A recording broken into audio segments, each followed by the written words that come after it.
Hi students, how are you? I hope you are fine. Today we learn 7th class Science Chapter 10 Respiration in Organisms. Today our topic is discussion exercise question answer. First question is, why do an athlete breathe faster and deeper than usual after finishing the race? देखिए, जब कोई athlete race पूरी करने के बाद जब तेज़ी से दौड़ता है उसके बाद तेज़ी से सांसें भी तेज़ी से लेता है, इसका कारण क्या है? Athletes need to supply extra energy to his muscle cell. जब एथलीट्स भागता है उसकी मसल्स की सेल को एक्स्ट्रा एनर्जी की ज़रूरत होती है, which have worked hard during running, क्योंकि भागते समय ज़्यादा वर्क करता है। फॉर दिस, इसके कारण breathe faster and deeper so that more oxygen supply to this cell, तो वो लंबी और गहरी सांसें लेता है, तेज़ी से लेता, ताकि ऑक्सीजन की सप्लाई सेलों तक अच्छे से हो सके। This speed up the break downs the food and result more energy release. ज़्यादा ऑक्सीजन सेलों तक पहुँचेगी और ब्रेक डाउन भी भोजन का ज़्यादा होगा, ऑक्सीजन ज़्यादा पहुँचेगी, जिससे एनर्जी भी शरीर को क्या होगी, ज़्यादा मिलेगी। इसके बाद हमारा सेकंड क्वेश्चन है,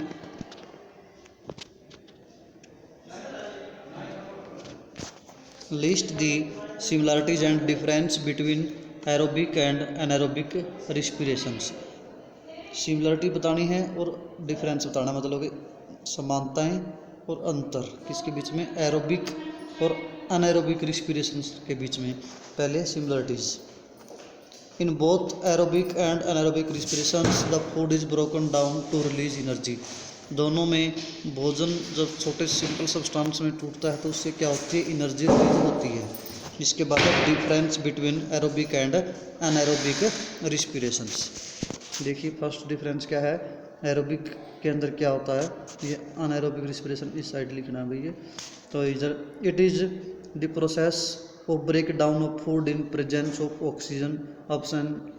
देखिए ये क्या होता है भाई, यहाँ तक ही इसको करना है, थोड़ा सा मिसप्रिंट हो रहा है। तो इसमें जो भोजन का जो ब्रेक डाउन है ऑक्सीजन की प्रेजेंस में होता है, लेकिन दूसरी तरफ क्या है, anaerobic respiration, it is the process of break down of food in the absence. ये अब्सेंस इस तरफ लिखना है भाई, अब्सेंस ऑफ ऑक्सीजन, मिसप्रिंट हो रहा था थोड़ा ये।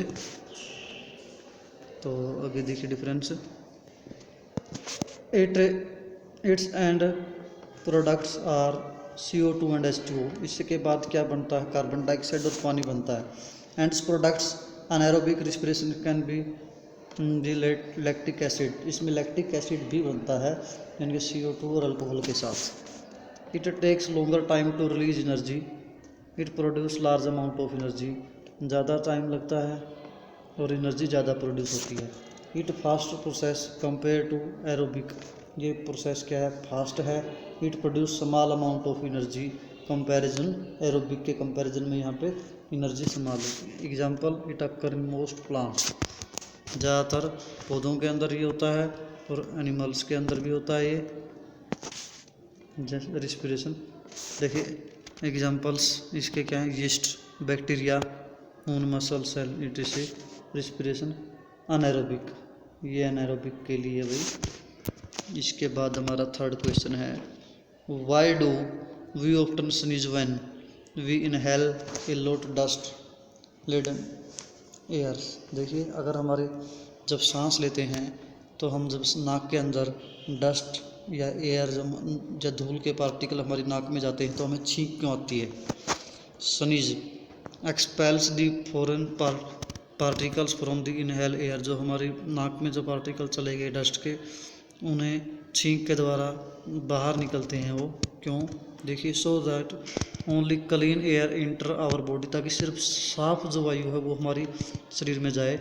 It usually occur because the irritation in upper breathing passage, क्योंकि हमारी जो नास की अपर जो कैविटी का पार्ट्स है उसमें इरिटेशन होती है, मतलब कि जिसे खुजली सी होती है और हमें छींक आती है। This irritation happens who inhale some unwanted particle, क्योंकि अनवांटेड पार्टिकल नाक में चले गए। They get trapped in our nasal cavity, और हमारी नासा गुहा के अंदर चिपक जाते हैं। स्मोक, डस्ट, पोलेंस आर, ये अनवांटेड पार्टिकल्स हैं जिसकी वजह से हमें क्या आती है, छींक आती है। नेक्स्ट हमारा है फोर्थ एक्सरसाइज है question. Take 3 test tube, 3 test tube ले लीजिए। Fill 3/4 of each with water, 3/4 हिस्सा पानी से भर दीजिए। लेवल A, B, C तीनों के नाम दे दीजिए। तो कीप स्नेल इन टेस्ट ट्यूब। ए में स्नेल रख दिया। वाटर, ये वाटर प्लांट, तो बी के अंदर पानी का पौधा रखा हुआ है। सी के स्नेल एंड प्लांट दोनों, स्नेल जो जीव है वो भी और पौधा भी दोनों तीसरे में रखे हुए हैं। Which test tube would have highest concentration of CO2, कौन से में CO2 की मात्रा ज़्यादा होगी। देखिए भाई, समझने का क्वेश्चन है थोड़ा सा।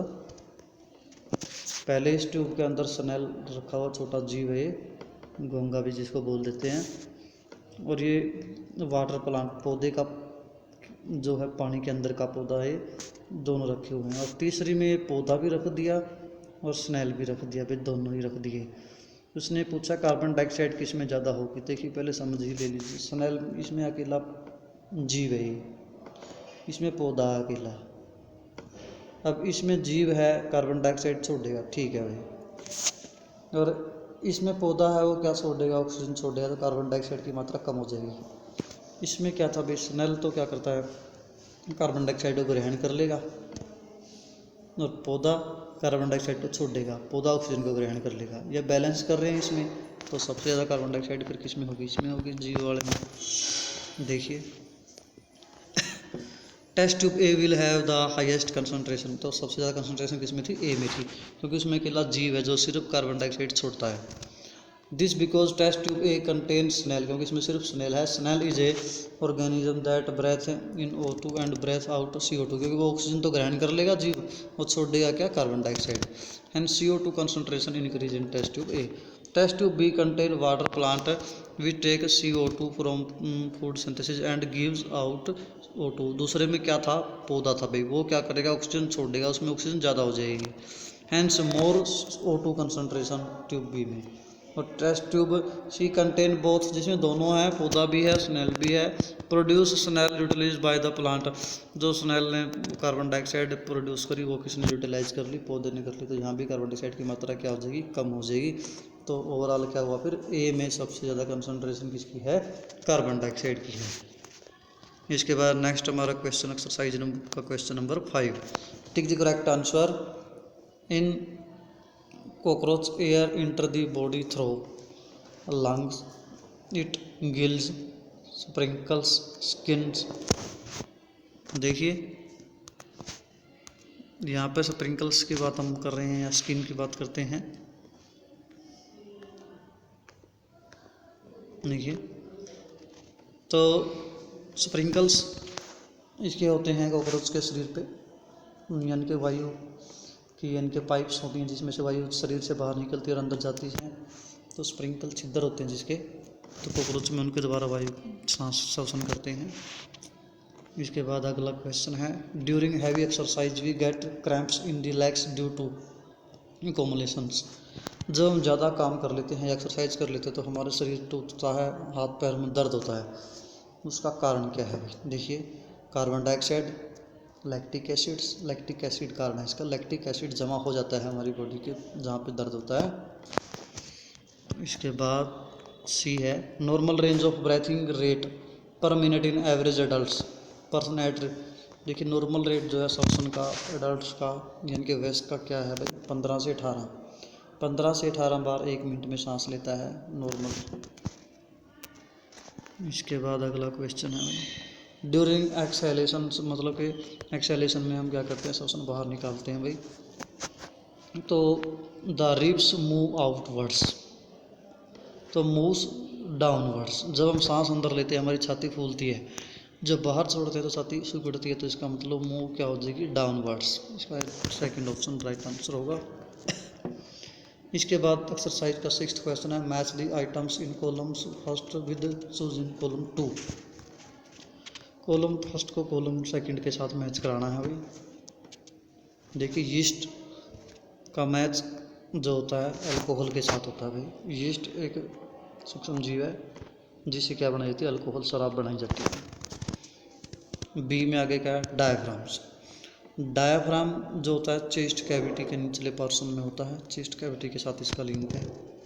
इसके बाद स्किन, स्किन के द्वारा अर्थवोरम शोषण करता है, इसके साथ अर्थवोरम आएगा। आगे लीव्स का गैस का एक्सचेंज किसके द्वारा होता है? स्टोमेटा के, इसके साथ स्टोमेटा आएगा। फिश शोषण किसके द्वारा करती है? गिल्ज के द्वारा। फिश के क्या होती हैं? गिल्ज होती हैं। इसका द्वारा है फ्रॉग जो शोषण करता है वो लंग्स और स्किन दोनों ही तरीके से कर सकता है, इसके साथ ही ऑप्शन आएगा। इसके बाद एक्सरसाइज क्वेश्चन नंबर 7 देखिए, ट्रू फॉल्स हैं।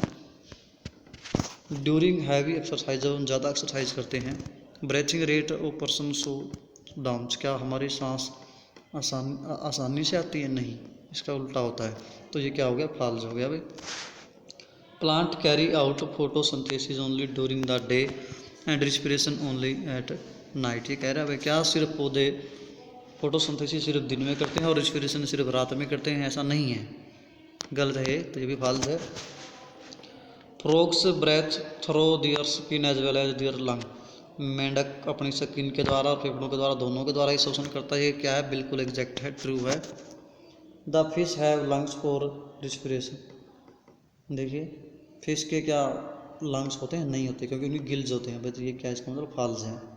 The size of chest cavity increase during inhale, जब हम सांस लेते हैं अंदर तो हमारी छाती का साइज क्या हो जाता है? इंक्रीज हो जाता है। तो ये क्या है? ट्रू है। इसके बाद है क्वेश्चन नंबर 8 है, ये अपने आप ही कर लोगे, कोई मुश्किल नहीं है। ये खेल मतलब एक तरह प्लेइंग गेम्स है, इसमें इसके अकॉर्डिंग इसको मैच किया हुआ है, समझने वाला इसमें कोई वो बात नहीं है। इसके बाद आखिरी क्वेश्चन नंबर 9 है। The mountaineers carry oxygen with them because, देखिए जो माउंटेन्स की बात कर रहे हैं, पहाड़ों की, at an altitude of more 5 kilometre is no air, देखिए अपने साथ ऑक्सीजन क्यों लेके जाते हैं जब पहाड़ों पे चढ़ते हैं? इसका आंसर क्या है? एट एल्टीट्यूड 5 किलोमीटर में देयर इज़ नो एयर, क्योंकि 5 किलोमीटर से आगे वहाँ पे वायु नहीं होती, इसीलिए वो क्या करके जाते हैं? ऑक्सीजन अपने साथ लेके जाते हैं। आगे बी है, the amount of air available to person is less than the available on ground, देखिए बेटे ये थोड़ा सा ध्यान से देखिए, बी ऑप्शन इसका एग्जैक्ट ऑप्शन आएगा, मल्टीपल चॉइस क्वेश्चन है ये। होता क्या है? The amount available to the person less than available on the ground, क्योंकि ग्राउंड पे जो वायु होती है, ऊपर ऊपर जैसे हाइट पे जाते हैं तो वायु की मात्रा क्या होती जाती है? कम होती जाती है भाई।